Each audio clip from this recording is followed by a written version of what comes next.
अख्ख्या राज्यभर जिथले पोहे प्रसिद्ध आहेत ते गाव म्हणजे बीडच्या केज तालुक्यामध्ये मस्साजोग नावाचं गाव आहे. तिथं आपण सध्या आहोत. खरं तर मागच्या वर्षभरापासून मस्साजोगचं नाव आपण ऐकतोय ते संतोष देशमुख हत्या प्रकरणामुळे. संतोष देशमुख मस्साजोगचे सरपंच होते आणि त्यांची हत्या करण्यात आलेली होती. आज आपण मस्साजोगमध्ये आहोत. खरं तर संतोष देशमुख हे नेमके कसे होते, संतोष देशमुख नावाचं रसायन काय होतं हे समजून घ्यायचं आहे. कारण एका सरपंचाची हत्या होते आणि अख्खं गाव एकवटतं. नेमकं असं काय होतं, सरपंच म्हणून ते कसे होते, माणूस म्हणून कसे होते, आपल्याला समजून घ्यायचं आहे. हे प्रसिद्ध पोहे आम्ही खाल्ले, पोहे छानच होते. संतोष देशमुख कसे होते ते आपण आता समजून घेऊया. हॉटेलमध्ये आपण आहोत, हॉटेलचे मालक आपल्यासोबत आहेत, आपण त्यांच्याशी बोलूया. दादा, काय नाव आपलं? परशुराम महादेव नागेश. किती वर्षापासून हॉटेल आहे आपलं? 37 वर्ष झालं. 37 वर्षापासून हॉटेल चालवत आहे. बरं, संतोष देशमुखांना ओळखत होतात? हा, ओळख. कसे होते ते, म्हणजे हे विचारायचं कारण असं आहे की एका माणसाची हत्या होते आणि अख्खं गाव एकवटतं. वर्षभर अख्खं गाव लढा देते. आता पण आम्ही आलो, बॅनर लागलेत, सगळी माणसं हेच म्हणतात का बाबा संतोष देशमुख भारी माणूस होता. कसे होते, तुमची काय आठवण, काय तुमचं? काय त्याचे आपले चांगले संबंध होते आणि सगळ्याला घेऊन चालायचा तो. सगळ्या जाती धर्माला घेऊन चालायचा. व्यवहार हे ते स्वच्छ प्रतिमा, कामाची हातोटी, असं असायच ते स्वभाव. मनमिळावू स्वभाव होता त्याचा.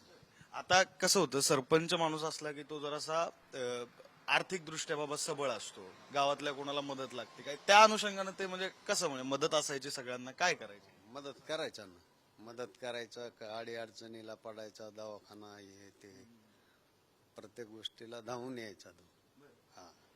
तुमची काय आठवण, म्हणजे तुमचं कसे संबंध होते? सारखं भेटणं असायचं, बोलणं असायचं का वगैरे? बसणं उठणं असायचं ना. कामाच्या बाबतीमध्ये चर्चा व्हायची. गावातलं काही राहिलं, हे कर ते कर, करू करू म्हणायचा, करायचा काम बी.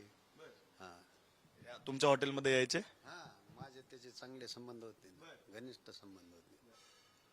आणि या हॉटेलमध्ये म्हणजे तुमची शेवटची भेट कधी झाली होती त्यांच्यासोबत? कारण मला वाटतं वर्षभरापूर्वी त्यांची हत्या झाली, 9 डिसेंबरला. तुमची भेट साधारण? डिसेंबरला भेट झाली ती आमची, 7 डिसेंबरला. 2 दिवसापूर्वी? 2 दिवसांना अगोदरच इथं कॉफी पिलो होतो आम्ही, चर्चा केली, आपलं मन मोकळ्या गप्पा मारल्या आणि तो गेला तिकडं लातूरला. हो, ते लातूरवरनं येतानाच मग त्यांना अडवलं होतं आणि तिथनं पुढे येतानाच झालं ते, टोल नाक्यावर झाला प्रकार.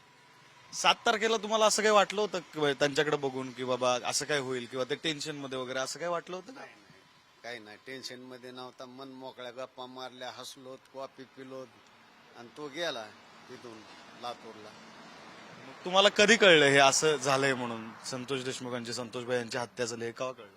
5 वाजता कळलं, 9 तारखेला असं असं झालंय, मग हत्या झाली. मग काय वाटलं तेव्हा, कळलं तेव्हा? तुम्ही म्हणताय एवढे चांगले संबंध. एकदम धक्काच बसला ना, वाटतच नव्हतं ह्याला एवढं हे होईल म्हणून. त्याच्या वागण्यामुळं वाटायचं की त्याचे ह्या स्टेज पर्यंत जाईल म्हणून, असं वाटलं नव्हतं. स्वभावाला कसे होते, बोलायला चालायला आनंदी आपलं का? कसं म्हणजे बाकी बऱ्याच गावच्या सरपंचांचं असतं असं का आपल्या रुबाबात थाटात असते, संतोषभाई यांचं कसं होतं, बोलणं चालणं उठणं बस? एकदम साधेपणानं होतं त्याचं, उठणं बसणं, साधेमान राहणं. कोणी त्याला असं जर बाहेरल्या व्यक्तीला म्हणलं ना हा सरपंच आहे, तर कोणी म्हणायचं नाही त्याला सरपंच आहे हा म्हणून. म्हणजे असं त्याचं राहणीमान ते असायचं. ते खाकी शर्ट आणि ते टिपिकल तसं काय नव्हतं आपलं, साधं. तसलं एकदम साधा राहायचा. तुम्ही किती वर्षापासून ओळखत होतात त्यांना? मी लहानपणापासूनच ओळखतो ना. लहानपणी माझ्यापाशी उठायचा, बसायचा. तुमच्यापेक्षा लय लहान असतील नाही का वयाने? माझ्यापेक्षा ते जवळपास आमचे तर त्याच्यात 20 वर्षाचा डिफरन्स आहे. पण एक होतकरू मुलगा, काहीतरी ह्याच्यामध्ये धमक आहे, काहीतरी करून दाखवायचे असं म्हणजे वाटायचं त्याच्या बोलण्यावरून, वागण्यावरून. त्यांच्या घरात कोण राजकारणात होतं का तेच आले आपले पहिले? तोच सुरुवातीला राजकारणामध्ये तोच उतरला. एवढं म्हणजे मला वाटतंय 2012 पासून राजकारणात आहेत. आधी मला वाटतंय त्यांच्या घरातलं कोणतरी सरपंच झालं, मग ते झाले का, कसं होतं? त्याचा मुलगा होता त्यांचा उपसरपंच.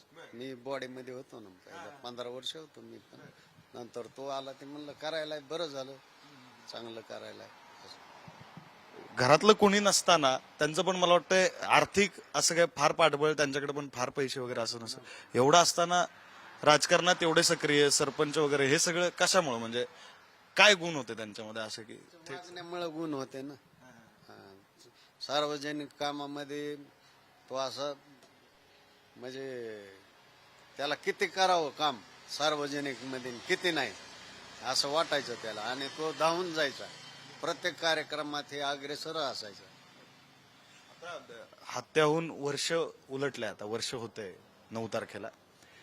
वर्षभरामध्ये गावात तुम्हाला काय दिसते, म्हणजे गावकऱ्यांमध्ये दुःख काय काय दुःख वाटतंय, शोककळा पसरलेलीच आहे, न्याय मिळावा असं वाटतंय सगळ्याला. धन्यवाद.